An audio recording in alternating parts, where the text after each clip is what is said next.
Principle of a Republic, delivered by Anna Howard Shaw on June 21st of 1915 in Ogdenburg, New York, USA. When I came into your hall tonight, I saw of the last time I was in your city. 21 years ago, I came here with Susan B. Anthony, and we came for exactly the same purpose as that for which we are here tonight. Boys have been born since that time and have become voters, and women are still trying to persuade American men to believe in the fundamental principles of democracy. And I never quite feel as if it was a fair field to argue this question with men, because in doing it, you assume that a man who professes to believe in a republican form of government does not believe in a republican form of government. For the only thing that women's enfranchisement means at all is that the government which claims a republic should be a republic, not a democracy. The difficulty with discussing this question with those who oppose us in that sense make any number of arguments, but none of them have anything to do with women's suffrage. They always have something to do with something else. Therefore, the arguments which we have to make rarely ever have anything to do with the subject, because we have to answer our opponents who always escape the subject as far as possible in order to have any sort of reason in connection with what they say. Now, one of two things is true. Either a republic is a desirable form of government, or else it is not.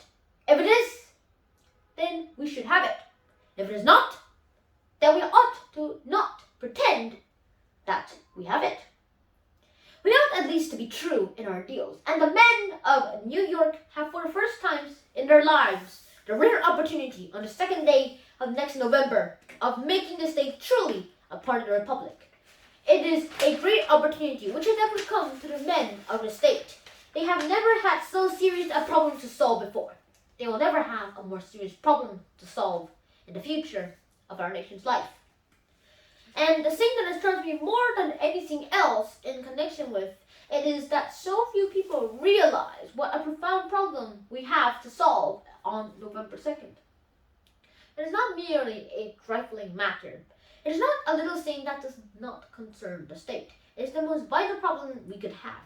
And any man who goes to the polls on the second day of the next November without thoroughly informing himself in regard to this subject is unworthy to be a citizen of the state and unfit to cast a ballot. If women's suffrage is wrong, it is a great wrong. If it is a right, it is a profound and fundamental principle. And we all know, if we know what a republic is, that it is the fundamental principle upon which a republic must rise.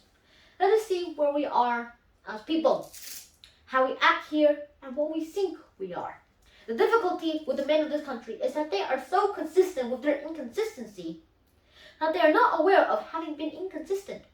Because their consistency has been so continuous, and their inconsistency so consecutive than it has ever before, it has never been broken from the beginning of our nation's life to the present day. If we trace our history back, we will find that there was the very dawn of the existence of a people. Men have been imbued with a spirit and vision more lofty than they have been able to live. They have been led by the visions of the sublimest truth, both in regard to religion and in regard to government, ever inspired the souls of men from the time the Puritans left the old world to come to this country. Led by the divine ideal, which is the sublimest and supremest ideal in the religious freedom man has ever known. The theory that a man has a right to worship God according to the dictates of his own conscience without the intervention of any other men or another group of men, and it was a theory. This vision of the right of the human soul which led men first to the shores of the country. Now, nobody can deny that they are sincere, honest, and earnest men. No one can deny that the Puritans were men of profound conviction, and yet these men who gave up everything in behalf of an ideal hardly established their communities in this new country before they began to practice exactly the same sort of persecutions on other men which have been practiced upon them. They settled in their communities on the New England shores, and when they formed their compacts by which they governed their local societies, they permitted that no man to have a voice in the affairs unless he was a member of the church, and not a member of any church, but a member of a particular church which dominated the particular community in which he happened to be. In Massachusetts, they drove the Baptists down to Rhode Island. In Connecticut, they drove the Presbyterians over to New Jersey. They burned the Quakers in Massachusetts and ducked the witches. And no colony, either Catholic or Protestant, allowed a Jew to have a voice. And so a man must worship a god according to the conscience of a particular community in which he was located. And yet they called that religious freedom. They were not able to live freely with the religious liberty. And from that time to this, the men of the government, having been following along the same line of inconsistency, while they too have been following a vision of equal grandeur and power. Never in the history of the world did it dawn upon the human minds as it dawned upon your ancestors, what it would mean for women and men to be free. They got the vision of a government in which the people would be the supreme power, and so inspired by this vision, men wrote such documents as they went for the Massachusetts legislature, for the New York legislature, and the Pennsylvania group over to the Parliament of Britain, which ran from the profoundest measures of freedom and justice. They did not equivocate in a single word when they wrote the Declaration of Independence. No one can dream that these men had not got the sublimest ideal of democracy which has ever dawned upon the souls of men. But as soon as the war was over and our government was formed, instead of asking the questions, who shall be the governing force in this great new republic, when they brought those 13 little territories together, they began to eliminate instead of include the men who will be in the great governing forces. And they said, who shall have the voice in the great new republic? And you would have supposed that such men as fought the Revolutionary War would have been able to answer that every man who has fought, everyone who has given up all he has and all he has to accumulate shall be free. It had never entered their minds. Those ancestors of yours had not been away from the old world long enough to realize that man is more value than his peace. So they said every man who has an estate in the government shall have a voice. And they said, what shall the estate do? And they answered that a man who had property valued at $250 will be cast a vote. And so they sang the land of the free and the home of the brave. And they wrote in the Constitution, all males who pay taxes on $250 shall be able to vote. And they called themselves a republic, and we call ourselves a republic. And they were not quite so much a republic that we should call them a republic yet. And we might call ourselves angels, but that wouldn't make us angels. You have to be an angel before you can be an angel. And you have to go to be a republic before you get to be a republic. Now what did they do? Before the word male in the local contracts, they wrote the word church members, and then they wrote in the word taxpayers.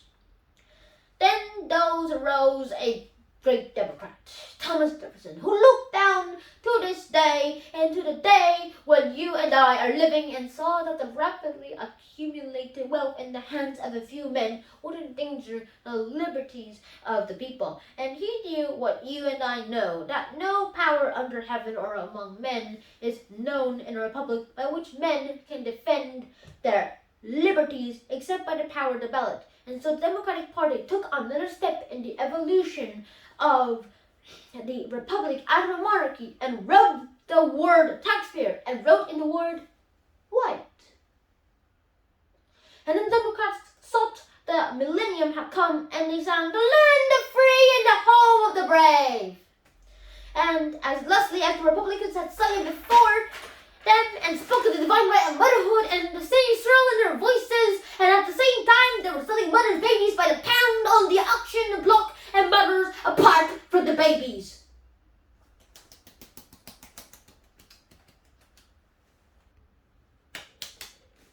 Another aroused who said a man is not a good citizen because he is white. He is a good citizen because he is a man. And the Republican Party took out the progressive evolutionary eraser and rubbed out the word white from the word male and could not think of another word to put it there.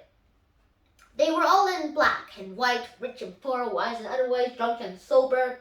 Not a man left out to be put in. And so the Republicans could not write anything before the word male, and they had to let the little word male stand alone by itself. And God said in the beginning, it is not good for man to stand alone. That is why we are here tonight. And that is all the women's suffrage means. Just repeat again and again the first declaration of the divine. It is not good for a man to stand alone. And so the women of the state are asking for the word male shall be stricken out of the Constitution altogether. And the Constitution stands as it ought to have stood in the beginning, and as it must before the state is any part of a republic. Every citizen possessing the necessary qualifications shall be entitled to cast one vote at every election and have that vote counted. We are not asking our anti-suffrage friends think we are for any of the awful things that we hear will happen if we are allowed to vote. We are simply asking the government which professes to be a republic, start a republic, and not pretend what it is not.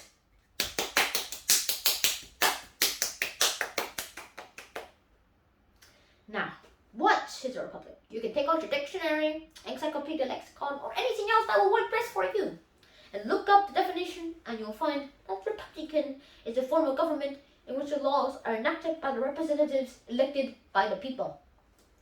Now, when did the people of New York ever elect their own representatives? Never in the world. The men of New York ever elect their own representatives haven't ever happened.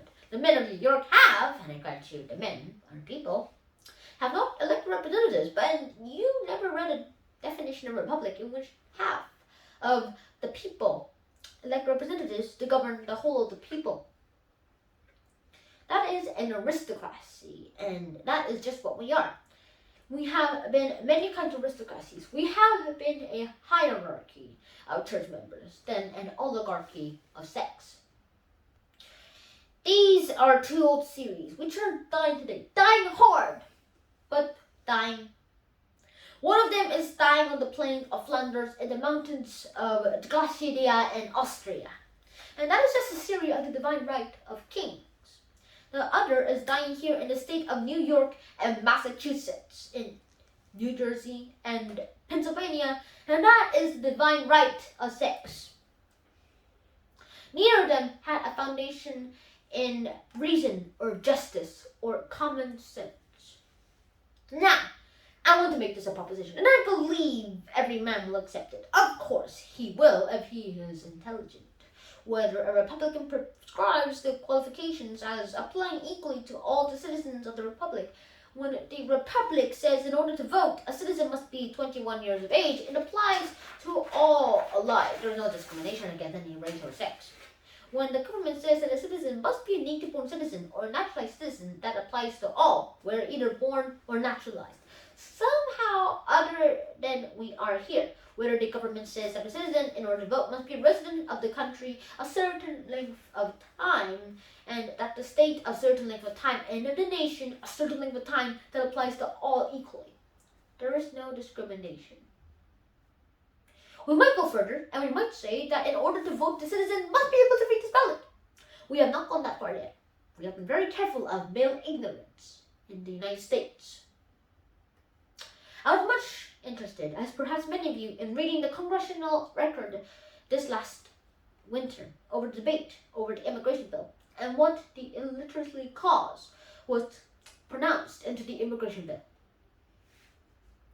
What fear there was in the souls of men for fear we would do injustice to some of the people who might want to come to our shores. And I was much more interested in the language in which the president vetoed the bill, when he declared that inserting the clause, we would keep out to shore a large body of people that are very excellent.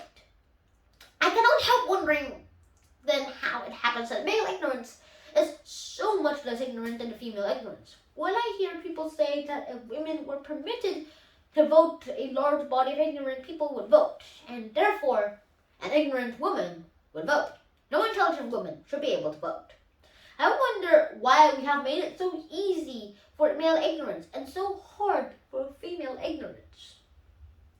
When I was a girl years ago, I lived in the backwoods, and there the number of votes cast at each election depended entirely upon the size of the ballot box. We had what was known as the old tissue ballots, and the man who got the most tissues in the man was elected. Now, the best part of our community was very much distributed and disturbed by this method, and they did not know what to do in order to get a ballot both safe and secret. So we went over there and we got the Australian ballot and we brought it here. But when we got it over, we found that it was not adapted to this country, because in Australia they have to be able to read the ballot. Now the question was, how can we adapt it to our own conditions? Sometime discovered that if you should put a symbol at the head of each column, like a rooster or an eagle or a hand holding a hammer, that if a man has intelligence to know the difference between a rooster and an eagle, he will know which political party to vote for. And when the ballot was adopted, it was a very beautiful ballot. It looked like a page from life. Now, almost any American could vote that ballot. Or if she had not that intelligence to know the difference between an eagle and a rooster, we could take an eagle out and put in the hen. Now, when we take up such much pains to adapt the ballot to the male intelligence of the United States, we should be very humble when we talk about female ignorance.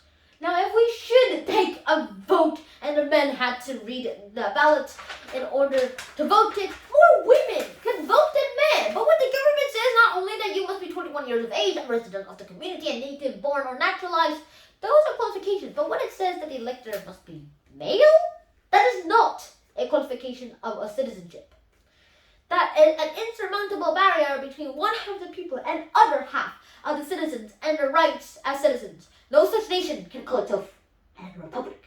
It is an aristocracy. That barrier must be removed before the government can become a republic. That is exactly that we were asking right now. That the last step in the evolutionary process be taken on November 2nd. And this great state of New York shall become, in fact, as it is, a city, a part of a government of people, by the people, and for the people.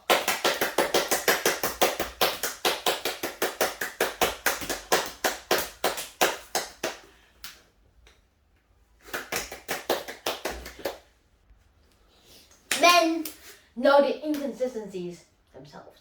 They realize it in one way while they do not realize it in another. Because you never heard a man make a political speech when he did not speak to this country as a whole, as though this thing existed, which does not exist. And that is the people were equally free, because you hear them declare over and over again on the 4th of July, under God the people rule. They know it is not true, but they say it with great hurrah. And they repeat over and over again that clause from the Declaration of Independence. Governments derive their just powers from the convent of the governed. And they see how they can prevent half of us from giving our consent to anything. And then they give it to us on the 4th of July in 2 languages. So it is not true in one, it will be in the other. Vox populi, vox Dei. The voice of the people is the voice of the God. And the orator forgets that in the people's voices there is a soprano as well as a bass. If the voice of the people is the voice of the God, how are we ever going to know what God's voice is when we are content to listen to a basso solo? How, if it is true that the voice of the people and the voice of the God, we will never know that the deity's voice in the government is until the bass and the soprano are mingled together, the result of which will be the divine harmony. Take any of the magnificent appeals for freedom which men make and rob them of the universal application, and you take the very life and soul out of them. Where is the difficulty? Just in one thing, and one thing only, that men are so sentimental. We used to believe that women were just sentimental sex, but they are now not hold a tallow candle compared with the arc light of the men. Men are so sentimental in their attitudes about women that they cannot reason about them. Now, men are usually very fair to each other. I think the average man recognizes that he has no more right to anything at the hands of the government that has every other man. He has no rights at all to anything to which every other man has not an equal right with himself. He says, why have I a right to certain things in the government? Why have I a right to life and liberty? Why have I a right to this or this? Does he say because I am a man? No. Because I'm a human, and being human, I have a right to everything which belongs to humanity, and every rich and right which any other human being has, I have. And then he says that his neighbor and my neighbor, he is also human. Therefore, every right which belongs to me as a human belongs to him as a human being. And I have no right to anything under the government to which he is not equally entitled. And then up comes a woman. And then they say now she's a woman. She is not quite human, but she is my wife, or my sister, or my daughter, or my aunt, or my cousin. She is not quite human. She is only related to a human, and being related to a human will take care of her. So we have had that caretaking human being to look after us, and they have not recognized that women are too equally human with men. Now, if men could forget for a minute and believe the anti-suffragists say that we want men to forget that we are related to them, they don't know men. If for a minute they could forget our relationship and remember that we are equally human with themselves, then they would say, yes, this human being, not because she is a woman, but because she is a human, is entitled to every privilege and every right under the government, which, as I, a human, is entitled to.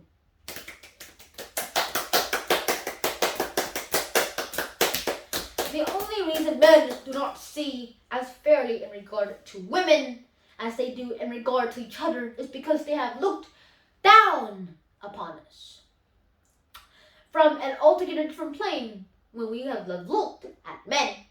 That is because women have been homemakers while men have been the so-called protectors. In the period of the world civilization when people needed to be protected. I know that they say that a man protects us now, and when we ask them what they are protecting us from, the only answer is to give from themselves. I do not think that men need any other very great credit for protecting us from themselves. They are not protecting us from any other special thing from which we could not protect ourselves except themselves. Now, this old time idea of protection was all right when the world needed this protection, but today the protection in civilization comes from within and not from without. What are the arguments which our good anti-friends give us?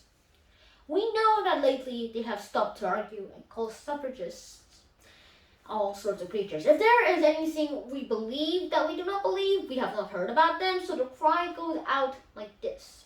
The cry of the infant's mind. The cry of a little child. The anti-suffragist cries are all the cries of little children who are afraid of the unborn and are forever crying. The government will catch you if you don't watch out, so that anything that has not been should not be, and all at all. When a matter of fact, if the world believed that we would be in a static condition and never move except back like a crab, and so the cry goes on when suffragists are females, and when I ask what that is, no one is able to tell me. I would have given anything to know what a feminist is. They say, would you like to be feminist? If I could find out, I would. You either have to be masculine or feminine, and I prefer feminine. Then they cry that we are socialists and anarchists. Just how a human can be both at the same time, really, I do not know. If I know what socialism means, it must mean absolute government, and anarchism means no government at all. So we are feminists, socialists, anarchists, and Mormons or splinters. Now that is about the list. I have not heard of that speech. Now, as a matter of fact, as a unit, we are not. As individuals, we are like other individuals. We have our theories, our beliefs, but as suffragists, we have one belief, one principle. the one theory that is the right of a human being to have a voice in the government, under which he or she lives. On that we agree, if on nothing else. Whether we agree or not on religion or politics, we are concerned. A clergyman asked me the other day, by the way, what church does your official board belong to? I said, I don't know. He said, don't you know what religion your official board believes? I said, really? It never occurred to me. But I will them up and see. They are not elected to my board because they believe in any particular church. We have no concern either as to what we believe as religionists or as to what we believe as women in a series of government. Except that one fundamental theory is right of democracy. We do not believe in this fad or the other, but whenever any women people equally with the men people, that is all there is to it. And yet, when it comes to arguing our case, they bring up all sorts of governments and arguments. They never make an argument, but they answer it.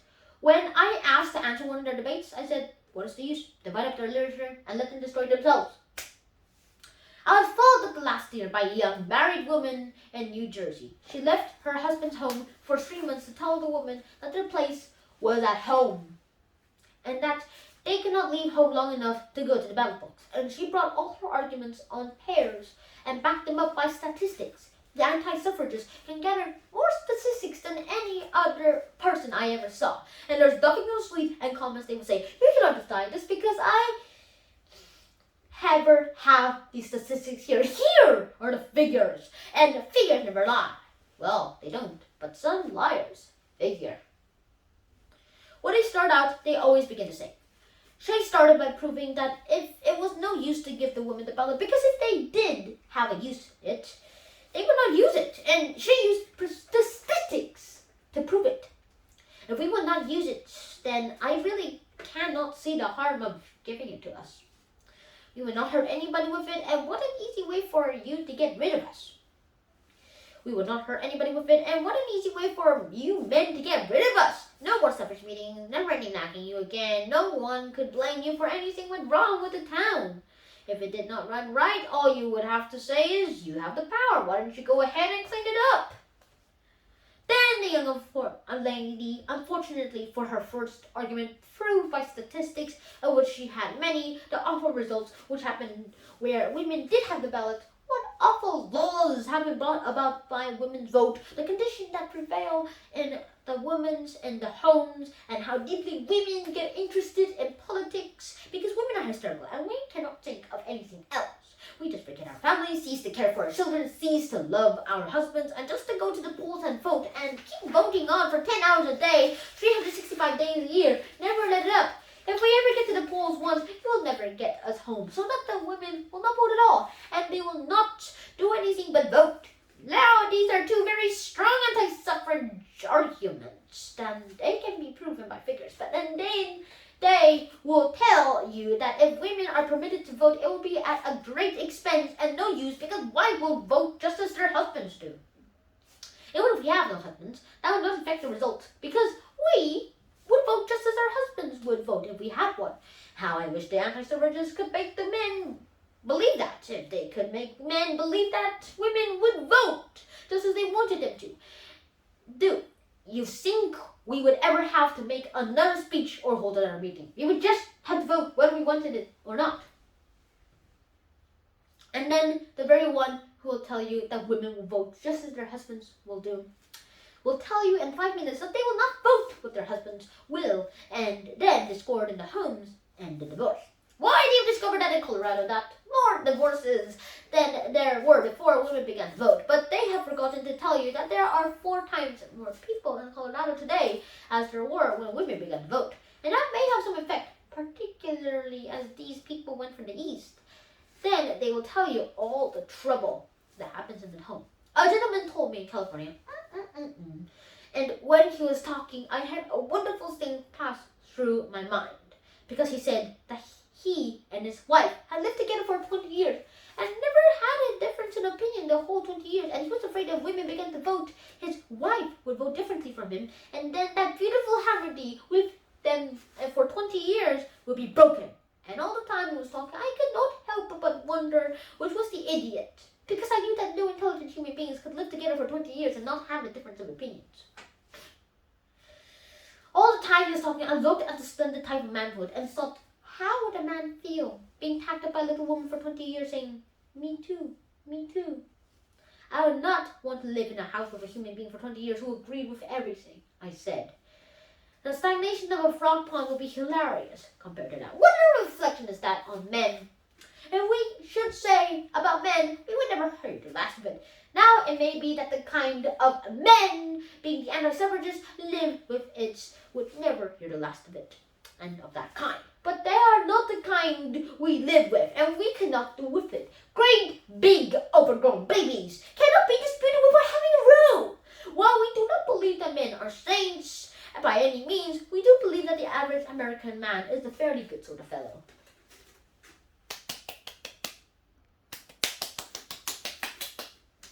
In fact, my theory of the whole matter is exactly opposite. Because instead of believing that men and women will quarrel, I just think the opposite thing will happen. I think just about 6 weeks before election, a sort of honeymoon will start, and it will continue until they will think they are again hanging over the gate. All in order to get each other's votes. When men want each other's votes, they do not go up and knock them down. They are very solicitous of each other, and if they are thirsty or need a smoke or, well, we wouldn't worry about home. The husband and wife were quarreling about after the vote are quarreling now.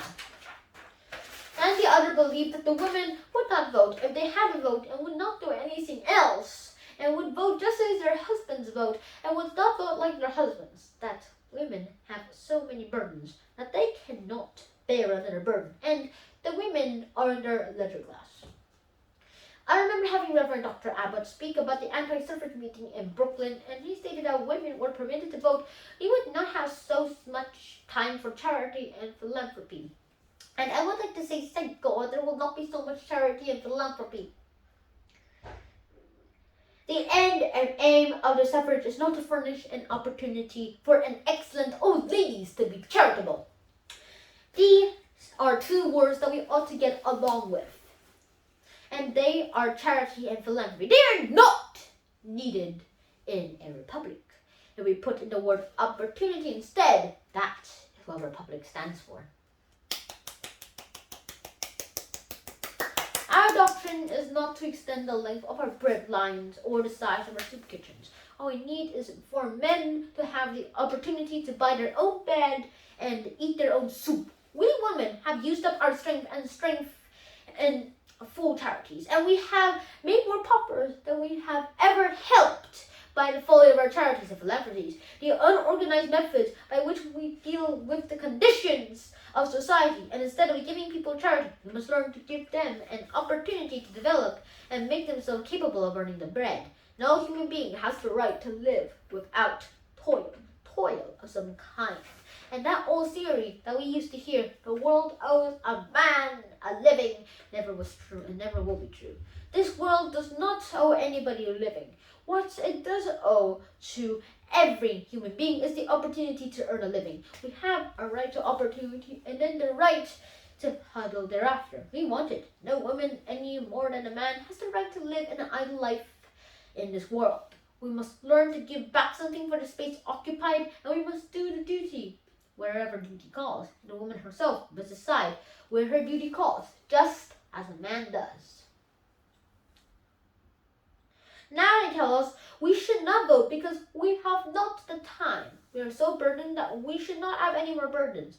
Then, if that is so, I think we ought to allow the women to vote instead of the men. Since we pay a man anywhere from a third to half more than we do women, it would be better to use up the cheap time of the women instead of the dear time of the men.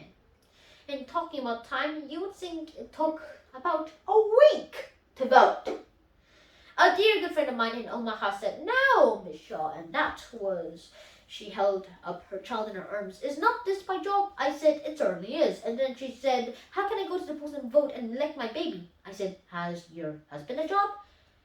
And she said, why, you know he has. I did not know it. He was a banker and a very busy one. I said, yep, your husband said he was going to leave a husband and go down to the polls and vote. And she said, oh yes, he is very interested in election. Then I said, what an advantage you have over your husband. He has to leave his job and you can take your job with you and you do not need to neglect your job.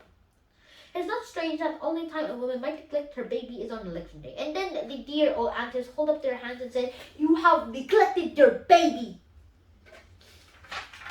A woman can belong to a whist club and go once a week and play whist. She cannot take her baby to the whist club, and she has to keep the whist herself without trying to keep a baby whist. She can go to the theater, the church, or a picnic, and no one is worrying about the baby. But the vote, and everyone cries out about the neglect. You would think on election day that a woman grabbed up her baby and started out and just dropped it somewhere and paid no attention to it. It used to be asked when we had the question box. Who will take care of the baby? I did not know what person could be got to take care of all the babies. So I thought that I would go out to the west and find out. I went to Denver and I found that they took care of babies just the same on election day as they did every other day. And took their babies along with them. When they went to put a letter in the box, they took the baby along, and when they put the ballot in the box, they took the baby along. And the mother had to stand in line, and the baby got restless. She would joggle the go-kart, and when she went to a vote, a neighbor would joggle the go-kart, and if there was no neighbor there, there was the candidate, and he would joggle the cart. That is one day in a year when you get 100 people to take care of any number of babies. I have never worried about babies on election day since that first time. Then the people will tell you that women are so burdened by the duties that they cannot vote. And they will tell you that women are a leisure class and the men are worked to death. But the funniest argument of the lady who followed me out into the West. Out there, they were in a temperance question. And she declared that we were not prohibition, or she declared that we were. Now in North Dakota, which is one of the first prohibition states, and they are dry because they want to be dry. In that state, she wanted to prove that if women were allowed to vote, they would vote North Dakota wet, and she had her figures. The women had not voted San Francisco dry, or Portland dry, or Chicago dry. Of course, we had not voted on the question in Chicago, but that did not matter. Then we went to Montana, which is wet. They have it wet because they want it wet. So that any argument that she could bring to bear upon them to prove that we would make North Dakota wet and keep it wet would have given us the state, but that would not work. So she brought in the figures out of her pocket to prove to the men of Montana that if women were allowed to vote in Montana, they would vote Montana dry. She proved that 2 years in Illinois, they have voted 96 towns dry. And that at that rate, we would soon get Montana and have it dry. Then I went to Nebraska, and as soon as I reached there, a reporter came and asked me the question, how are the women going to vote on the prohibition question? I said, I really don't know. I know how we will vote in North Dakota. We will vote wet in North Dakota. In Montana, we will vote dry, but we will vote in Nebraska. I don't know. I will let you know just as soon as the lady from New Jersey comes. We will either vote as our husbands vote, or we will vote not as our husbands vote. We either have time to vote or we don't have time to vote. We will either not vote at all or we will vote all the time. It reminds me of the story of the old Irish woman who had twin boys, and they were so much alike that the neighbors could not tell them apart. So one of the neighbors said, now Miss Mahoney, you have 2 of the finest twin boys I have ever saw in my life. But how do you know them apart? Oh, she says, oh, that's easy enough. Anyone could tell them apart. When I want to know which is which, I just put my finger in Patsy's mouth, and if he bites, it is Mikey.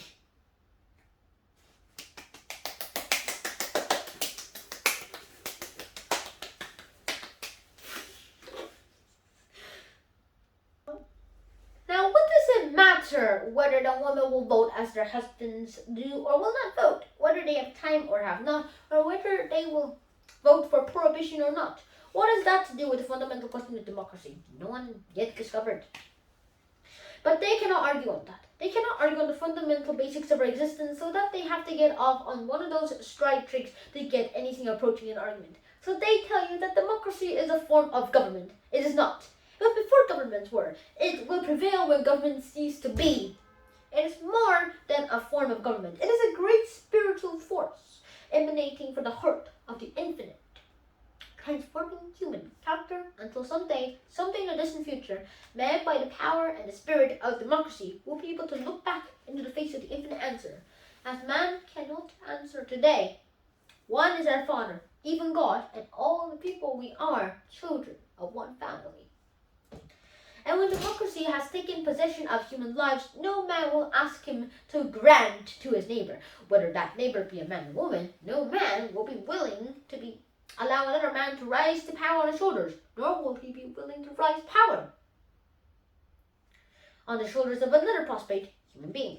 But that has not yet taken possession of us. But someday we will be free, and we are getting nearer and nearer to that time.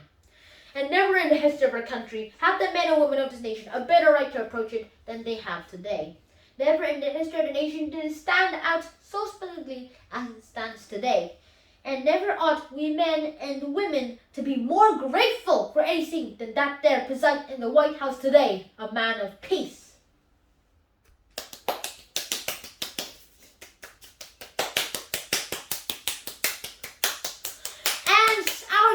Go on with one thing after another, and they say if women should vote, they will be with the jury, and I ask whether we would like to see women sitting on a jury.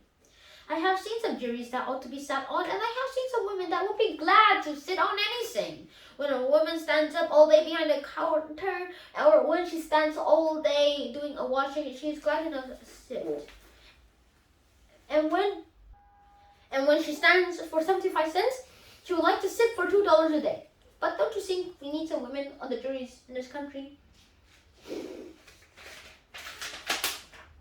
You read your paper and you read that one day last week or the week before a little girl went out to school and never came back. Another little girl was sent on an errand and never came back. Another little girl was left in charge of a little sister, and her mother went out for work, and when she returned, the little girl was not there. And you read it over and over again. The horror of it strikes at you. You read that in the United States 5-7 years ago, girls go out and never come back. Don't you think that the men and women and the vampires of this country who fatten and grow rich on the ignorance and innocence of the children would rather face Satan himself than a jury of mothers? I would like to see some juries of mothers. I lived in the slum of Boston for 3 years, and I know the need of juries of mothers. Then they tell us that the women were permitted to vote, they would take office. And you would suppose that we just took office in this country. There is a difference in getting an office in this country than getting an office in Europe. In England, a man stands for Parliament, and in this country, a man stands for the Congress. And so long as it is a question of running for an office, I don't think women have much chance, especially with our present hobbies. There are some women who want to hold office, as I may as well own up. I am one of them. I have been wanting to hold office for more than 35 years. 35 years ago, I lived in the slums of Boston, and ever since then, I have wanted to hold office. I have applied to the major to be made an officer. I wanted to be the greatest office holder in the world. I watched the position of the man I think is to be most envied, and as far as good as I am concerned, and that is a policeman. I've always wanted to be a policeman, and I've applied to be appointed a policeman. And the very first question that was asked me was, could you knock down a man and take him to jail? That is some people's ideas of the high service that a policeman can render a community. Knock somebody down and take him to jail. My idea is not to arrest criminals as it is to prevent crime. That is what it is needed for every police force of every community. When I lived for 3 years in the back alleys of Boston, I saw that there was a need for a police force of every community. And I saw a need to prevent crimes. And from that day, I believe there is no great public gathering of any sort would ever there where we do not need women on the force field. We need them at every moving picture show. We need them at every dance out, every restaurant, every hotel, every great store, and every great bargain merger, and every park, and every resort where vampires who factor on the crimes and vices of men and gathered. We need women on the police force, and we will have them there someday. And women vote. Will they go to war? They are getting great on having us fight. They tell you that the government rests on force, but there are many kinds of forces in this world, and never in the history of man were the words of the scriptures proved to the extent that they are today. And that the men of the nation that lives by the sword shall die by the sword. When I was speaking in North Dakota from an automobile with a great crowd and a great number of men gathered around a man who had been sitting in front of a store whittling in a stick, called out to another man and asked if women get to vote, will they go over to the Germans and fight the Germans? I said, why no? Why should we go to Germany and fight Germans? If Germans come over here, would you fight? I say, why should we women fight men? But if Germany sent an army of women over here, then we would show you what we would do. We would go down and beat them and say, come on, let's go up to the opera house and talk this matter over. It might coerce them, but they would not be deaf. Would it not be better if the heads of the governments in Europe had talked things over? What might have happened to the world if a dozen men had gotten together in Europe and settled the awful controversy, which is today discriminating the nations of Europe? We women got together there one last year, over in Rome. The delegates from 28 different nations of the women, and for 2 weeks we discussed problems which had no interests at all. There were all kinds of Protestants, both kinds of Catholics, Romans and Greeks. 3 were Jews and Mohammedans, and there were buts not there to discuss our different religious beliefs. But we were there to discuss the things that were vital importance to us all. And at the end of 2 weeks, after discussions were over, we passed a great number of resolutions. We discussed white slavery, the immigration laws. We discussed the spread of contagious and infectious diseases. We discussed various forms of education and various forms of juvenile criminals. Every question which every nation has ever to meet, and at the end of the 2 weeks, we passed many resolutions. But 2 of them were passed unanimously. One was presented myself as the chairman of the Committee of Suffrage, and on that resolution, we called upon all the civilizations of the world to give to women equal rights with men, and there was not a dissenting vote. The other resolution was on peace. We believed then, and many of us believe today, notwithstanding all the discussion that is going on. We believe, and we will continue to believe, that preparedness for war is an incentive to war, and that only hope for a permanent peace is a systematic and scientific disarmament for all the nations of the world. And we passed the resolution and passed it unanimously to make that effort.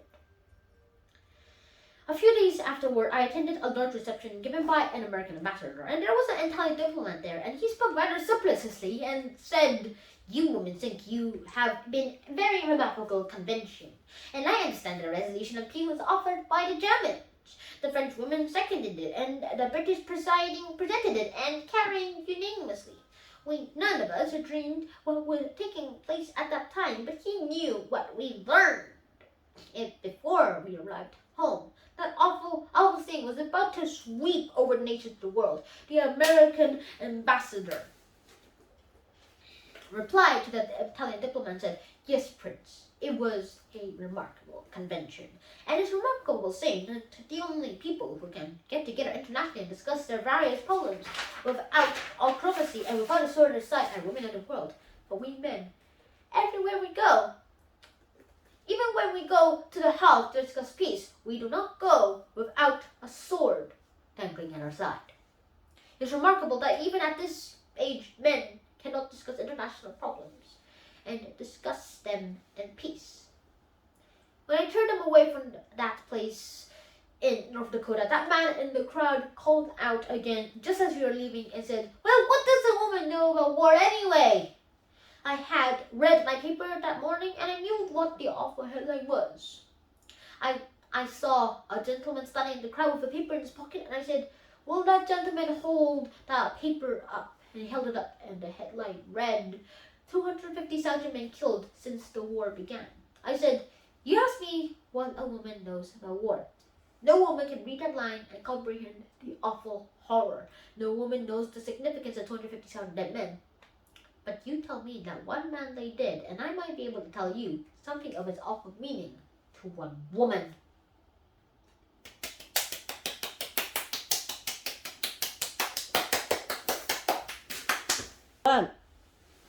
I would know that years before a woman whose heart beat in unison with her love and with her desire for motherhood walked day by day with a face to an open grave. With courage which no man has ever surpassed. And if she did not fill that grave, if she lived, and if there was laid in her arms a tiny little bit of a helpless humanity,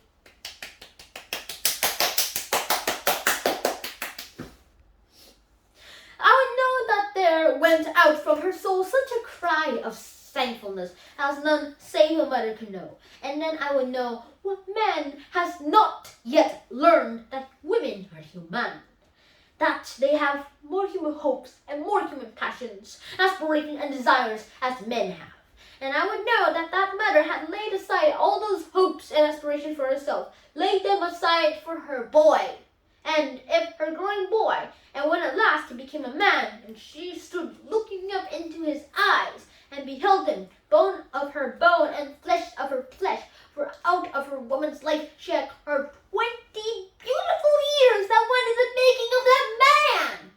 And there he stands, the most wonderful thing in the world. For in all the universe of God, there is nothing more sublimely wonderful than a strong-limbed, clean-hearted, keen-brained, aggressive young man, standing as he does on the borderline of life, ready to reach out and grapple with its problems. Oh, how wonderful he is, and he is hers. She gave her life for him, and in an hour this country calls him, and in an hour he lies dead. That wonderful, wonderful thing lies dead. And sitting by his side, that mother looking into the dark years to come, knows that when her son died, her life's hope died with him. And in that phase of that wretched motherhood, what man dare ask what a woman knows of war? And that is not all. Read your papers, and you could read it because it is not printable. You cannot tell it because it is not speakable. You cannot ever think of it because it is not thinkable. The horrible crimes perpetrated against women by the blood-drunken men of the war. You read your paper again, and the second headline reads, it costs $20 million a day. For what? To buy the material to slaughter the splendid results of civilization of the centuries? Men whom it has taken centuries to build up and make into a great scientific forces of the brain, the flower of manhood of the great nations of Europe. We spend $20 billion a day to blot out all results of civilization of hundreds and hundreds of years. And what do? We pay a mortgage onto every unborn child for 100 or more years to come. Mortgage his brain, his brawn, and every pulse of his heart in order to pay the debt, to buy the material to slaughter the men of our country. And that is not all. The greatest crime of war is the crime against the unborn. Read what they are doing. They are calling out to every man, every young man, and every virile man from 17 to 45 or 50 years old. They are calling them out. All the splendid scientific force and energy of the splendid, virile, defective imbecile, the unfit, the criminal, the diseased, to be the fathers of children yet to be born. The crime of crimes of the war is the crime against the unborn children. And in the face of that fact that women are driven out from the home, shall men ask if women shall fight if they are permitted to vote? No, we women do not want the ballot in order that we may fight, but we do want the ballot in order that we may help men to keep from fighting, whether it is the home or in the state, just as the home is not without the man, so that the state is not without a woman. And you can no more build up homes without men than you can build up the state without women. We are needed everywhere. where human problems are to be solved. Men and women must go through this world together from a cradle to the grave. It is God's way and the fundamental principle of republic form of government.